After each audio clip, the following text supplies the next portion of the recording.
Lobato? Estamos conversando aqui, estamos voltando ao bloco agora, ele está falando de Monteiro Lobato, a importância de falar do autor aqui da nossa região e de revisar o pensamento dele, ampliando. Vocês viram que o professor Manuel Morgado Rezende falou aqui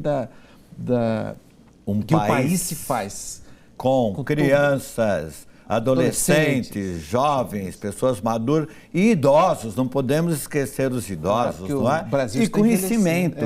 A maior riqueza de um país é o seu conhecimento, é a sua cultura. Você acaba com o país quando você permite uma invasão e uma depreciação da cultura do país. Por isso que vamos voltar ao sítio do Pica-Pau Amarelo. Isso mesmo. Além de o brincar está exaltado.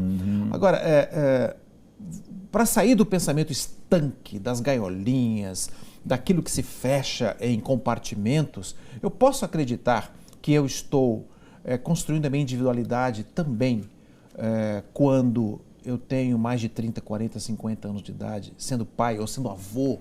A individualidade continua sendo trabalhada, não só na sala de aula. O desenvolvimento socioemocional, o desenvolvimento da inteligência, o desenvolvimento do conhecimento é um desafio para a vida. Somos sujeitos inacabados. Portanto, sempre falta algo e esse algo tem que ser buscado nas nossas relações com outras pessoas, nas nossas relações com o ambiente. Então, por exemplo, a individualidade, ela não pode ser confundida com o individualismo extremo. Quer dizer, a individualidade, ela faz parte da relação com o não eu, que é o outro. Quer dizer, essa permanência do outro e o valor do outro, a gratidão ao outro, desde a nossa origem. Nós temos uma origem que vem de 2 grupos familiares. Não é? E o tempo todo, esse indivíduo ele vai se constituir na interação com outros indivíduos e com outras experiências. Isso é interminável. O aprender é um projeto de vida. O aprender, o transformar-se é um projeto de vida.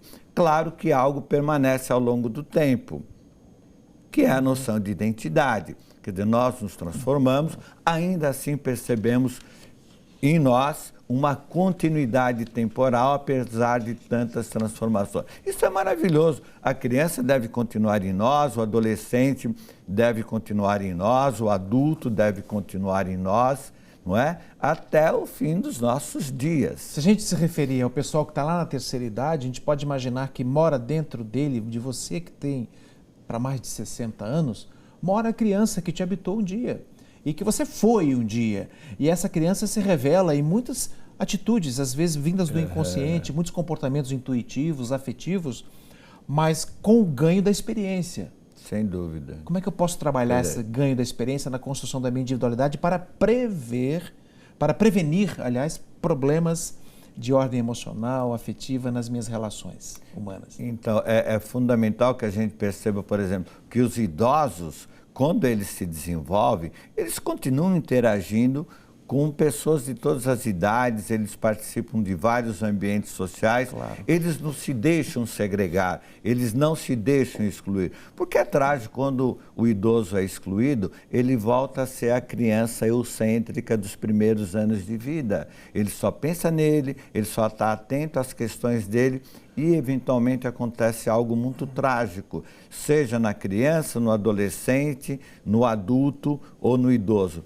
É o papel de vítima, o papel de pobre coitado, a pessoa que só quer receber do ambiente e não percebe que ela tem algo a oferecer também. Então isso é fundamental, Abraz. Todos nós temos algo a oferecer. Somos sujeitos de direitos, sujeitos de desejo, mas temos que olhar o ambiente em que vivemos e oferecer algo para esse ambiente, não apenas ficarmos na relação passiva, na relação de dependência ou na relação de desesperança, que seria o papel do segregado, do isolado, daquele que sofreu e usa o sofrimento para justificar as suas dificuldades e, infelizmente, não consegue usar o sofrimento como o alimento do próprio desenvolvimento. O sofrimento é a verdade maior da vida. Sofrer a vida, sofrer tristeza é o que possibilita sofrer alegrias e viver alegrias.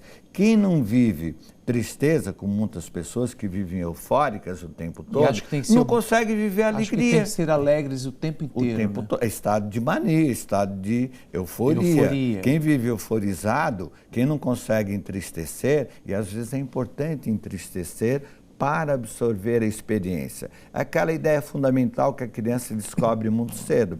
Se ela deixa um brinquedo debaixo de um pano, de um cobertor, se ela esconde aquilo, não é? Ela sabe que ela pode reencontrar o objeto. A criança com 2, 3 anos já percebe que algo permanece ao longo do tempo, não é que algo pode ficar guardado.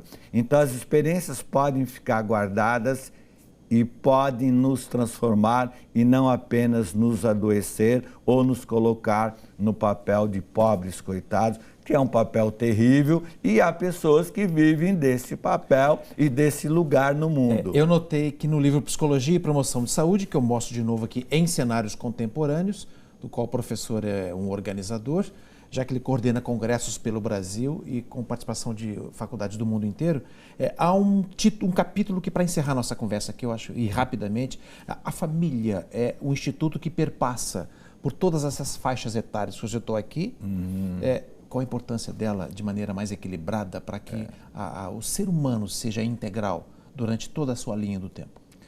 Nós precisamos ter um grupo organizador, um grupo de referência, um grupo para podermos comunicar as nossas emoções, não é? É o grupo da intimidade compartilhada. Esse grupo é fundamental e ele não depende de laços sanguíneos apenas, ele depende de afetos compartilhados ao longo do tempo.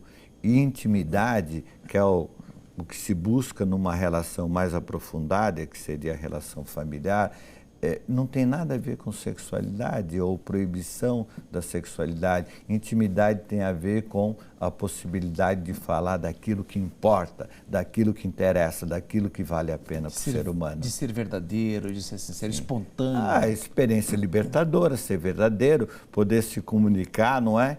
E ser acolhido pelo outro é fundamental para o nosso bem-estar e para a nossa humanidade. Professor, muito obrigado pela sua presença aqui, Manuel Morgado Rezende. Será convidado outras vezes, porque eu gosto muito de trazer pessoas assim, interessantes e que podem nos ajudar a formar uma opinião a respeito das coisas. Obrigado, professor. Muito obrigado pela oportunidade e um bom dia a todos. Hoje vimos que educar é um ato de alegria e de profunda responsabilidade por parte de toda a comunidade, não apenas do professor.